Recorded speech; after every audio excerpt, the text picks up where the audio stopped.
Teritorya ni Benji Alejandro.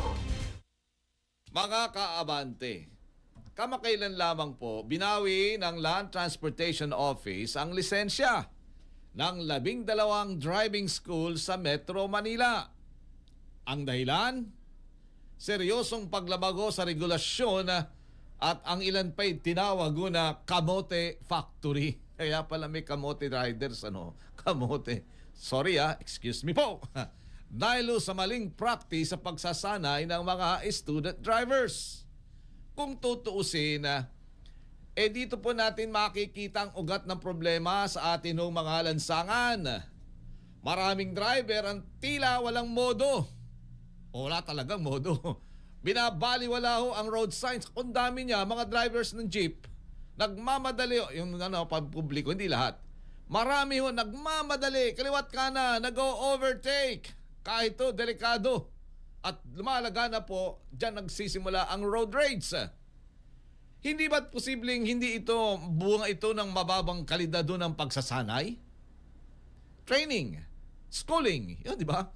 Kung ang driving school mismo po ay hindi seryoso sa pagtuturo ng tamang asal, courtesy, road courtesy mga kaabante, at disiplina sa kalsada, paano natin aasahan na magiging responsable ang kanilang mga produkto, ang mga bagong driver sa lansangan? Ngunit hindi rin natin dapat ibunton sa ang lahat ng sisi sa mga driving school. Abay, may papel din ang pamahalaan sa mahigpit na pagpapatupad ng mga regulasyon. Baka nagsulputan ito dahil sa alam niya na, for the fans of it. Yun.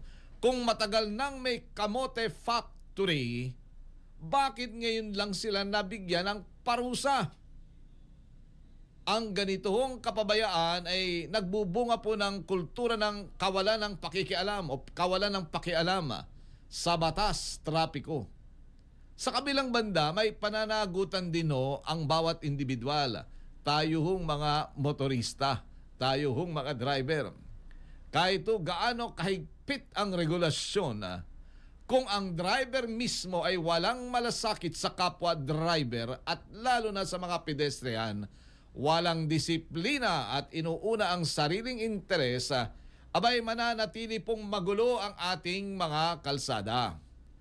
Ang pagtaas ng aksidente ng driver-related ay patunay na kulang tayo sa tamang mindset. Ang pagmamaneho po ay hindi karapatan lamang. Ito po ay isang malaking responsibilidad. Kaya't ang hamon po ngayon ay doble. Una, siguraduhin ng LTO na ang lahat ng driving school ay sumusunod sa mataas na pamantayan ng pagsasanay. Ikalawa, paigtingin ang edukasyon sa tamang asal sa kalsada. Ikintal ang road courtesy. Hindi lang technical na kaalaman.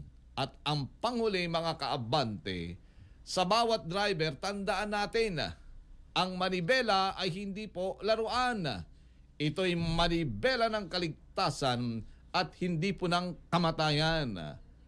Kung hindi natin aayusin ang ugat ng problema, patuloy tayong makakakita ng mga driver na walang modo. Patuloy ang road rage at patuloy ang malagim na aksidente.